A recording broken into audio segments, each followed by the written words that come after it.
I'd like to thank you for coming to this talk. We're going to be, Jill Cameron is one of our scientists in Team Optimize, and Jill is also an associate professor in the Department of Occupational Science and Occupational Therapy, and also a faculty member in the Rehab Sciences Institute. She holds a CIHR New Investigator Award, and her primary research interest is to understand the experiences and needs of family members who assume the role of informal caregivers for individuals with disabilities. So Jill, I'd like to welcome you, and she's going to talk about this study, which we're all still very proud, that was recently published in the New England Journal of Medicine. So thank you, Susan, for that nice introduction, and thank you for the invitation to come here and share this research with you. When Team Optimize sent an email out about a month or so ago, and they were looking for someone to come and present at this rounds, I said, well, I've just had a paper published in the New England Journal, and I've been invited to present it at the American Thoracic Society conference in a special session hosted by the New England Journal and JAMA. So I have to prepare a talk, and it's going to have to be a good one, so I probably am good to give a presentation here too. That said, this was actually the first slide that they made me have at the conference because they really wanted to highlight the publication, but this is my real title slide. The other thing is when they invited me to present, they gave me 18 minutes. It was a very neat session where they had 4 papers over a 2-hour time period. Each presenter had 18 minutes. The journal editor then spoke for 4 or 5 minutes to explain why they wanted to publish that specific paper, and then they opened it up to questions. So a little bit of my talk will be giving you a little bit of the reflection from the journal editor as well. Because when we submitted some papers, we submitted 3 papers actually to the New England Journal, and I repeatedly said the last one they're going to want is the caregiver one. And this was the only one they took. So it was interesting to get some insight into that. So this is part of the phase 1 of the Recover program of research, which is co-led by myself and Dr. Margaret Herridge, a clinician scientist at Toronto General Hospital. And there are 2 other papers, again, that were submitted at the same time. They both found homes in the American Journal of Respiratory and Critical Care Medicine. So if you're interested in either patient outcomes or a basic science translational paper, I encourage you to look at Margaret's and Claudia and Jane's papers. So going back to family caregivers. So they're an essential source of support to somebody who ends up in the intensive care unit. They provide support while the person is in the ICU, when they're in the acute care ward, while they're going through rehabilitation, however that is defined, and especially as they return to living in the community. We've been able to estimate that the unpaid labor associated with family caregiving annually saves the Canadian and U.S. healthcare systems over $642 billion. So they really are essential to the sustainability of our healthcare system. If we had to go and pay that money out of our healthcare dollars, we'd be in really big trouble.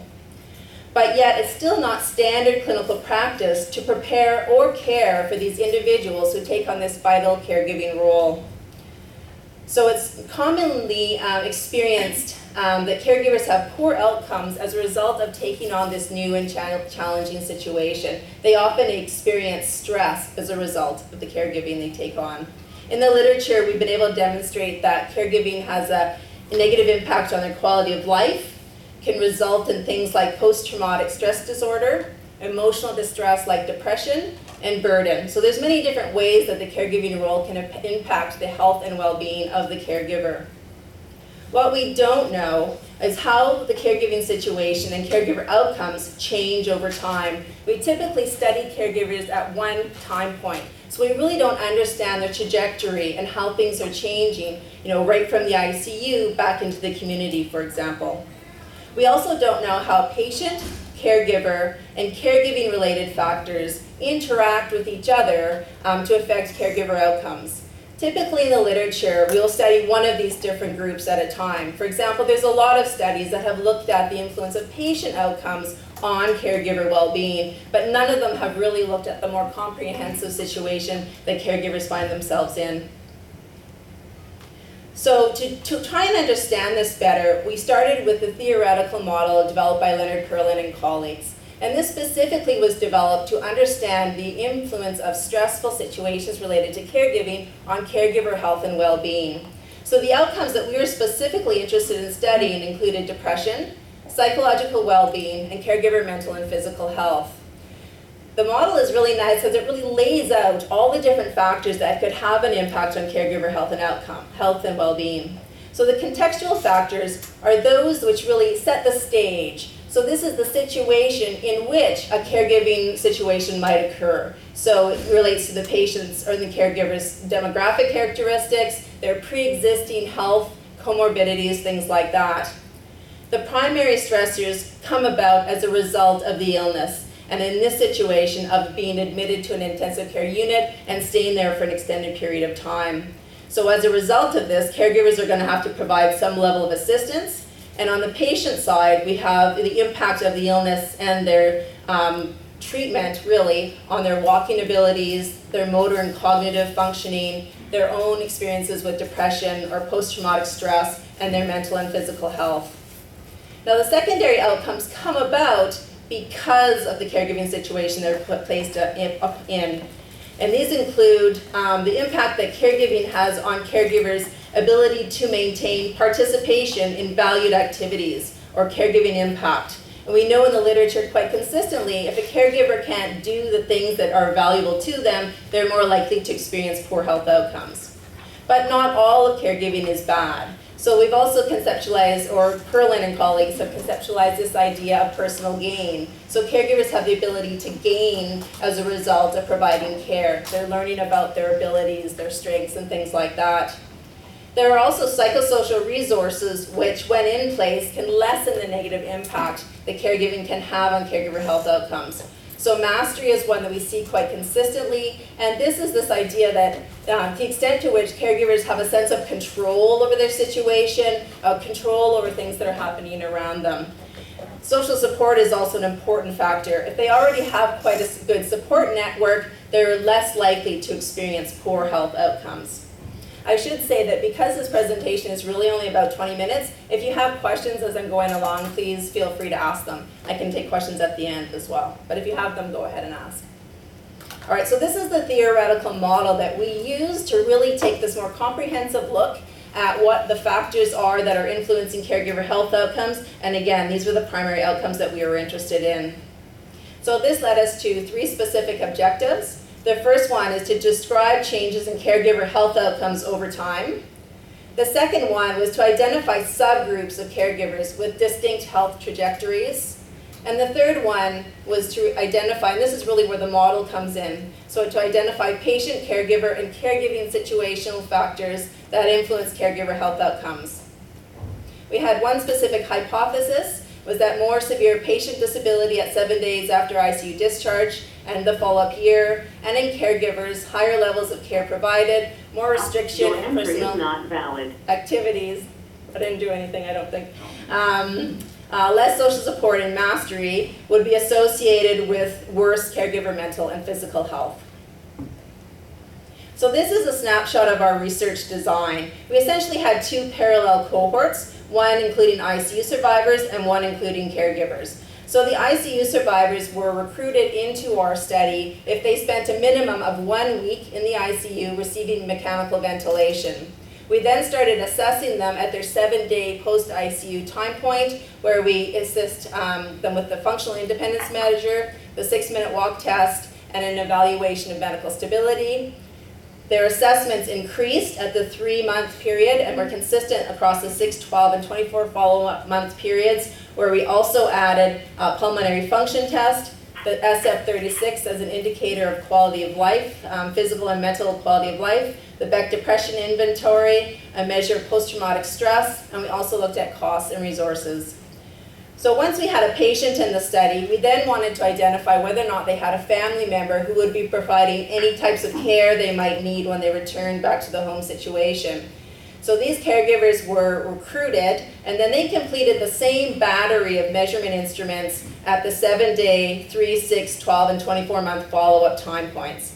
And this captured the level of assistance they provided, the impact that it had on their everyday life, depression symptoms, psychological well-being, social support, Physical and mental health, personal gain, mastery were the main variables, including sociodemographic characteristics.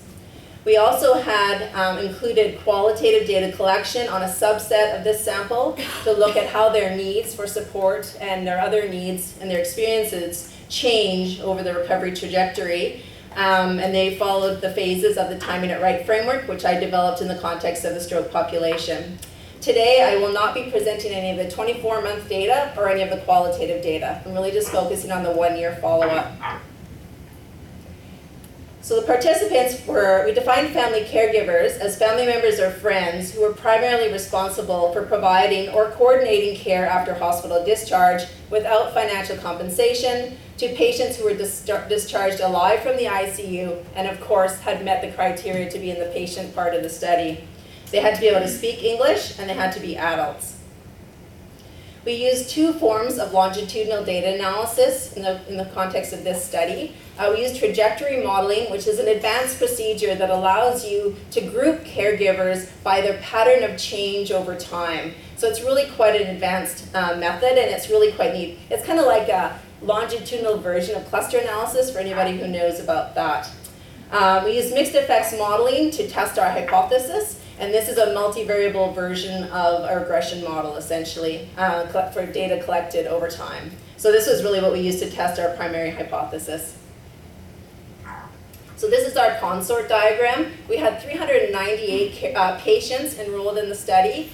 60, I can't see without my glasses, over 60 of them were removed because they didn't have a caregiver available or we weren't able to contact one. So we approached 330 caregivers, of which 280 consented to participate. We then followed them at the 7-day, 3, 6, and 12-month follow-up time points. You'll see down this column, this is the reasons why people left the study, and it's cumulative. So by the end, 37 patients had died, 24 patients had withdrawn, and so when a patient died or the patient withdrew from the study, we also withdrew the caregiver from the study. And we only had 2 situations where the caregiver withdrew and we actually took 1 caregiver out of the study. And I'm glad to see Linda's here because if that question comes up, she'll be able to help with that answer because I don't remember. Anyway, so we had a total of 238 caregivers who were included in all of the analyses.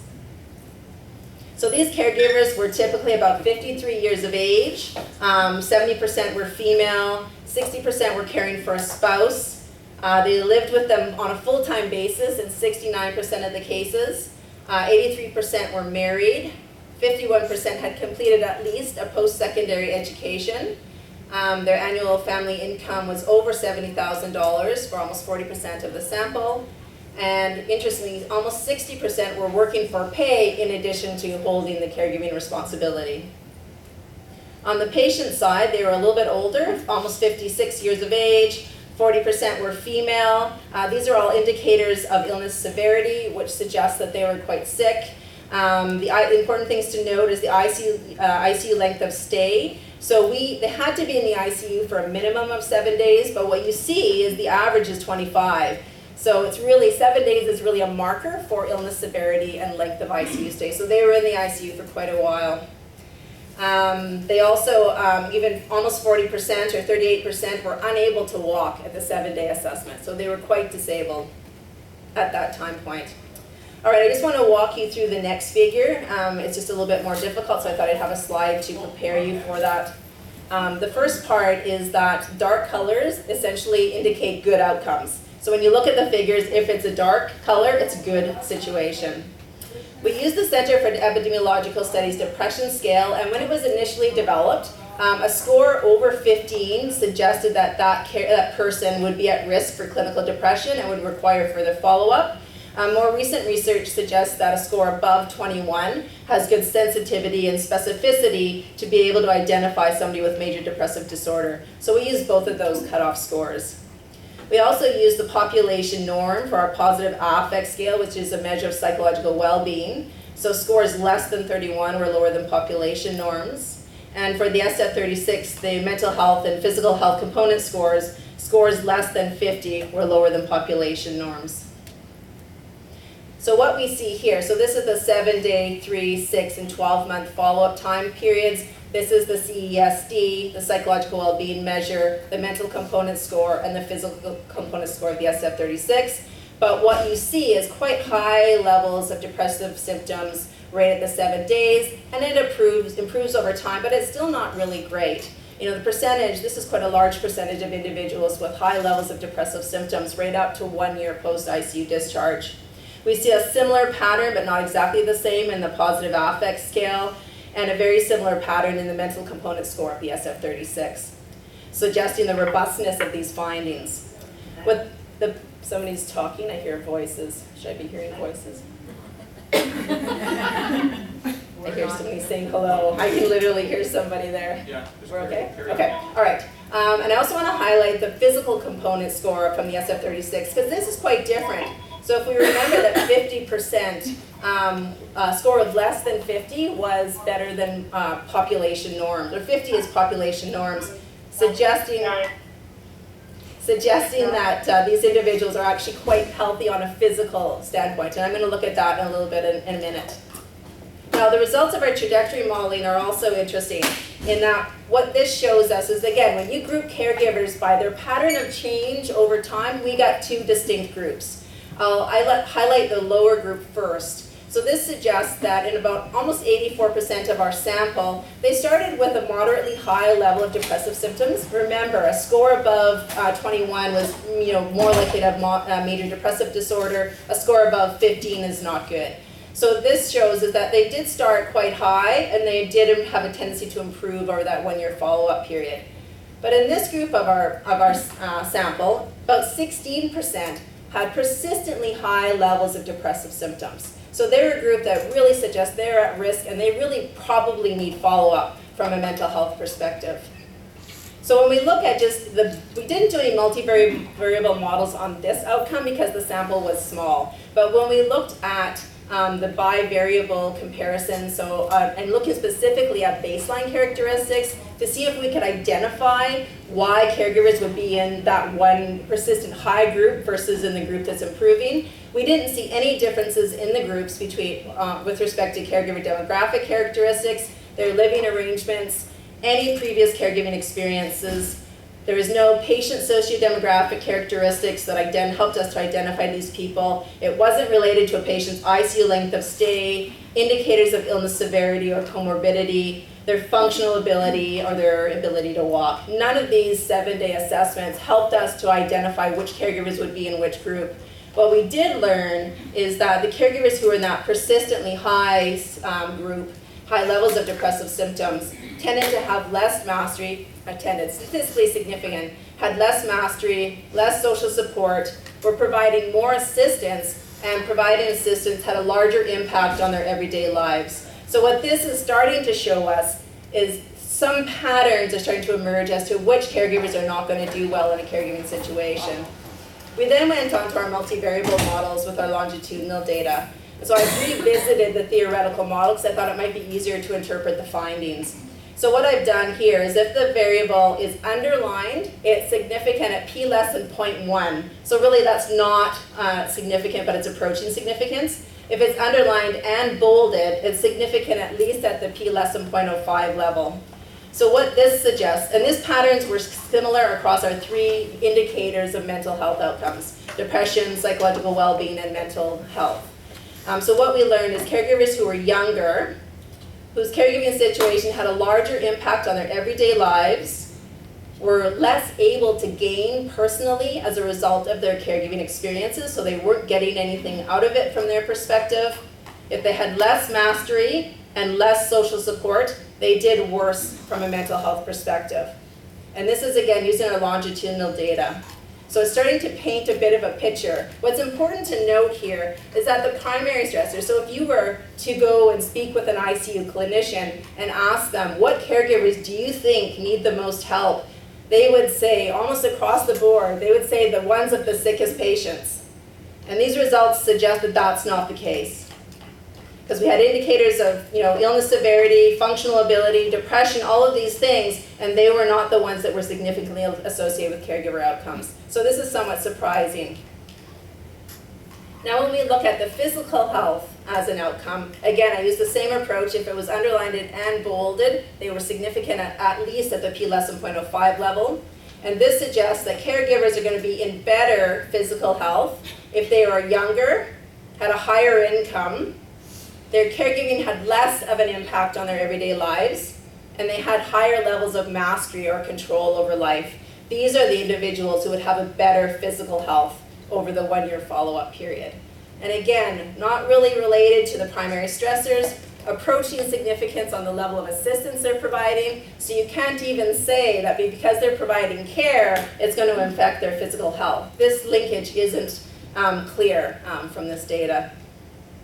So again, it's really what's happening with the caregiver, who they are and what's happening in their situation. And for me, the most interesting thing is this idea of mastery. So those caregivers who really have a good sense of control over the situation they're in have a tendency to do better, both from a mental health perspective as well as a physical health perspective. So there are some limitations to this research. So we didn't assess any pre-caregiving mental health in the context of this study. So we don't know to what extent the people who are in the persistently high levels of depressive symptoms group actually had poor mental health coming into their caregiving situation. We also compared it to population norms, and we're not matching with respect to any demographic characteristics, so there may be some things that are off there as well. We also had a relatively small number of caregivers in that persistently high group. It was only 16% of our sample, which I think was almost 40 people. So we really need to validate this in a larger sample, because actually when we were doing the analyses, a third group was starting to emerge, but we decided with the sample size that we left that, and we said, we really don't have a big enough sample to understand what this third group is all about, so we left it at 2. So we really need a larger sample to further validate these findings. So in conclusion, so caregivers were at high risk for clinical depression for the full year post-ICU discharge in this population. A large percent did improve over time, but their levels were still quite high in many situations. There was a small group that had these really persistently high levels of depression, and we probably should be trying to intervene with those individuals. And it's again important to note that their mental health outcomes were related to caregiver factors and not the patient factors, suggesting that caregivers are a unique group in need of their own attention, and we can't again just intervene based on how the patient is doing. So the implications of this research suggest that we probably should be screening caregivers for their mental health and offering services as appropriate. And that's something that probably should become standard practice. In addition to offering, psychosocial services, the research also suggests that if we were able to develop programs for family caregivers that have the ability to enhance their mastery, enhance their ability to access and utilize social support, help them to maintain participation in activities, and help them recognize some of the gains that they can experience from providing care, that may also help us decrease the negative impact that the caregiving situation can have on their mental health and their well-being. So I just wanted to highlight, so again, this was presented in the context, so the person who spoke after me was the editor of the journal. And so he basically had 5 minutes to say why he wanted to publish this paper of all the papers that they see coming across their desk every year. And number one is he recognized the clinical importance. So he realized that families are clearly involved when a person is in the ICU, as well as many other different illness populations. So he recognized the clinical importance of the family caregivers and of ensuring their own health and well-being. The next thing he said was, and he didn't use these words, he used better words and I just don't remember, I should have written them down. But essentially the results surprised him.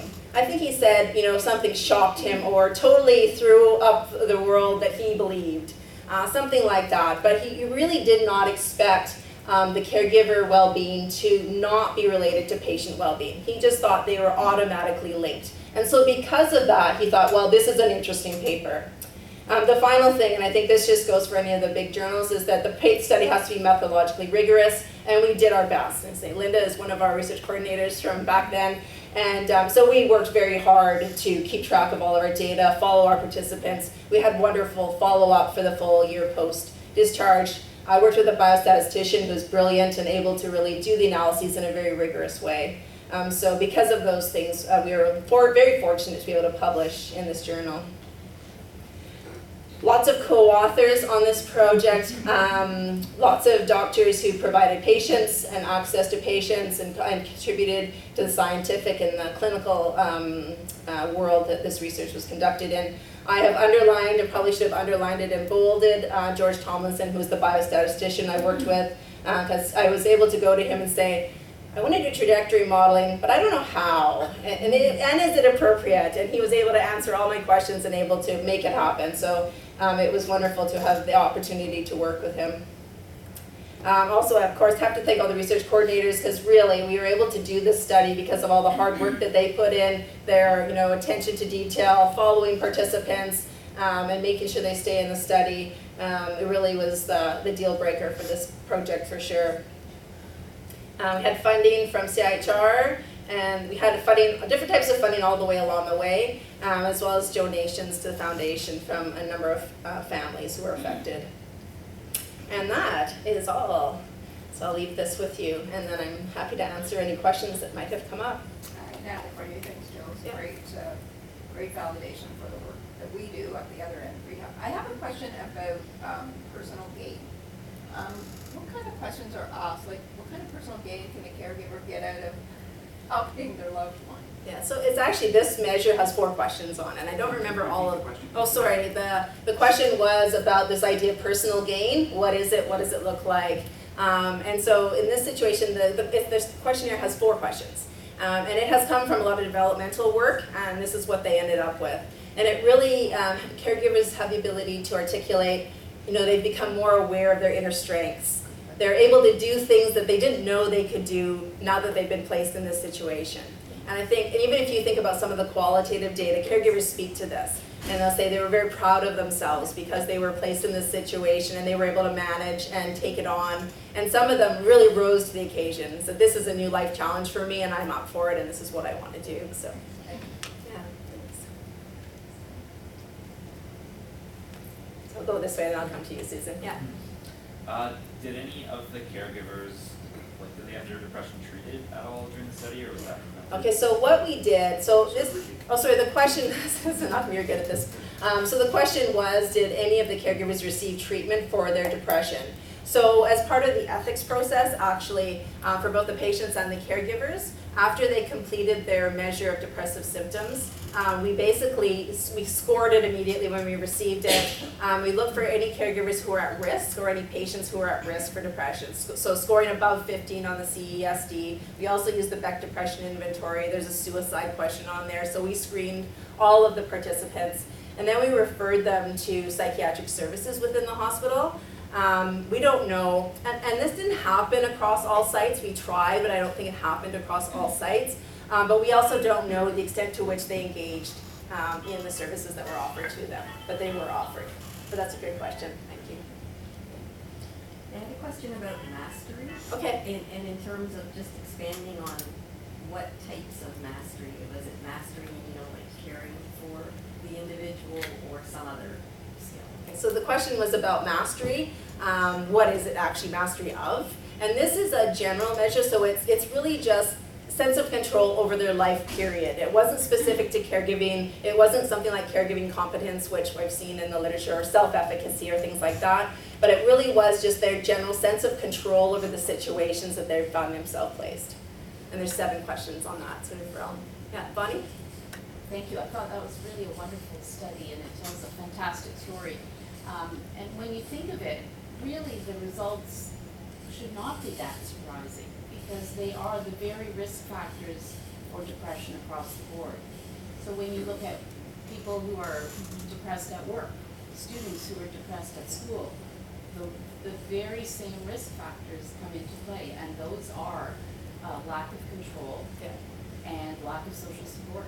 Those are 2 very major risk factors for the elderly, for students, for people who are isolated across the board. So it's really very fitting and very important for everyone to know. Yeah, thank you. No, so Bonnie's comment was that these, and we're doing this for the online people, that these findings are consistent with the mental health literature, so the non-caregiving specific. And the only thing I would add to that, and I do caregiving research in a whole host of different populations.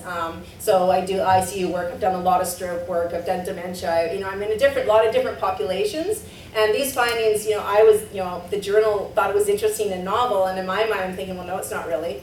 And, I think I've actually published this in stroke. So, so for me, I see the same patterns across illness populations. And so it's the same thing. I think you're right. I think it's how you manage the situation you're placed in, as opposed to what the situation is that you're placed in. So whether it's work related or whether it's just your life. Yeah, that's a good question. Yes, Nancy. Hi, Jill. Jill, this is amazing work, and it's great that you got this work published in such a high impact journal, so that everybody can know the results that maybe you already understood.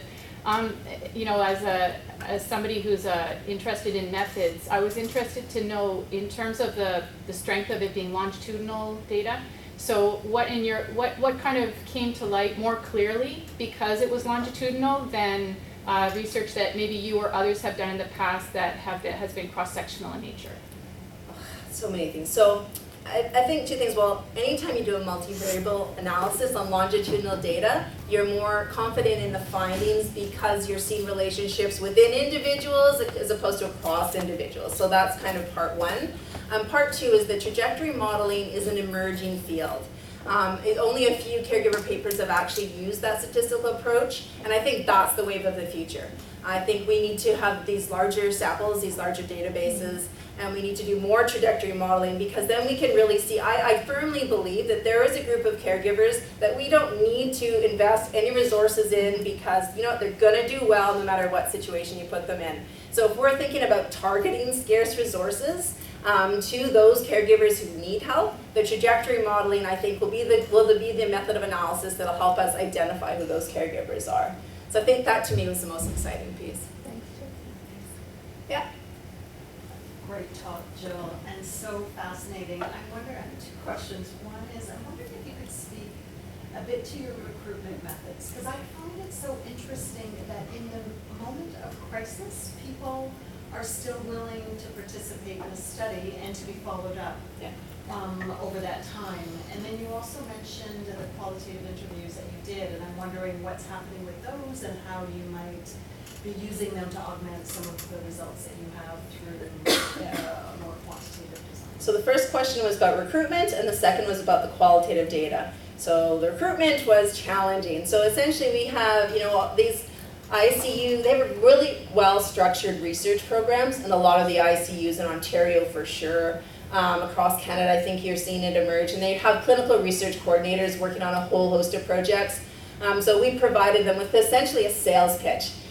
They recognized the value of the study, so the coordinators themselves saw, wow, this is wonderful, you're actually interested in outcomes. So they were better able to sell the study, I think, to the people, because you're right, you've got a patient who's pretty much unconscious, and you've got a caregiver who's dealing with all of this, and now you're approaching them to participate in one of many studies, and so why did people agree to participate? And that's great, and they did. I think it really came down to the fact that, number one, the coordinators were in place, number two, we trained them, and we helped them sell it, and it was easy to sell because it was something that was looking at long-term outcomes.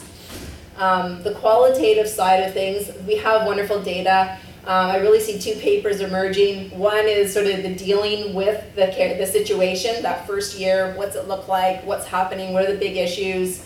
So it'll speak to what we have quantitatively, but it'll take us further. It'll really, I think, help inform interventions because it'll be more specific as to what they really need. The year 2 data, because we did qualitative interviews 6 and 12 months post ICU discharge. We left them alone in the early period because we felt there's so much going on. So we focused on the 6 and 12 months to get that first year's perspective. And then we did an interview again at 24 months. The 24-month data, I think, is really more about getting on with life after having gone through this experience. So I think those are what the papers are going to look like. We haven't actually done any in-depth analysis, just some general summaries at this point in time. So that's definitely a next step and an important part of the data for sure.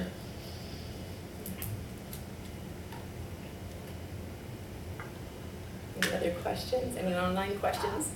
No online, No, they're quiet online. Yeah. I can tell you a little bit about the submission process. We had, again, not having submitted anything, I've been afraid of these types of journals, so I never would submit. Actually, they're great because their turnaround is really really quick. They'll either say, get lost, or they'll say, well, maybe we'll think about it, but you have to make all these changes. So I had 4 scientific reviewers and 1 statistical reviewer at each round. My response letters were, I had 3 rounds I think with the reviewers, and then 2 rounds I think after that with the editor, and then another couple of rounds with the proof guy. And my response letters for those first 2 rounds were 20 pages. Like, there was huge amounts, and actually the most interesting thing for me is that the paper didn't really change much through this whole process, but I have a 19-page supplemental appendix, which answers all the questions that didn't go in the paper. So it was very rigorous, no question, like you work to get a publication in this journal, but I was just thrilled that they were interested. And I guess I have, colleagues. There's a media release around it. I call him one of the grandfathers of the caregiving movement, emailed me the day it was published and congratulated me just because of the media wheels that were rolling. So yeah, no, I'm really quite pleased with it. So yeah. If there's any other questions, we might end early. I just want to mention that Jill started off as a postdoc at Toronto Rehab.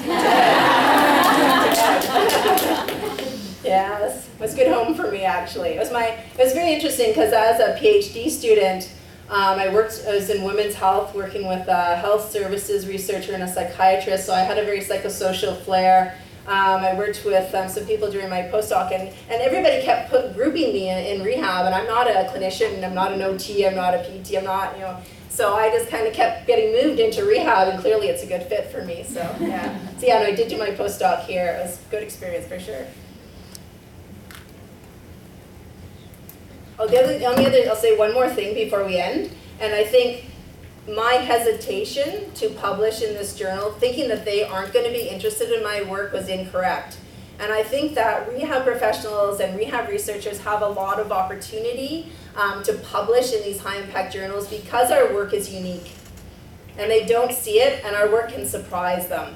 So as you're doing your work, don't be afraid. If your work has clinical relevance to an MD practicing somewhere, it may be rehab, I'm not sure. But if it does, then I wouldn't hesitate. And as I say, the turnaround's really quick, so you'll find out fairly quickly, and you might get some feedback along the way. So don't hesitate in the future. So thank you.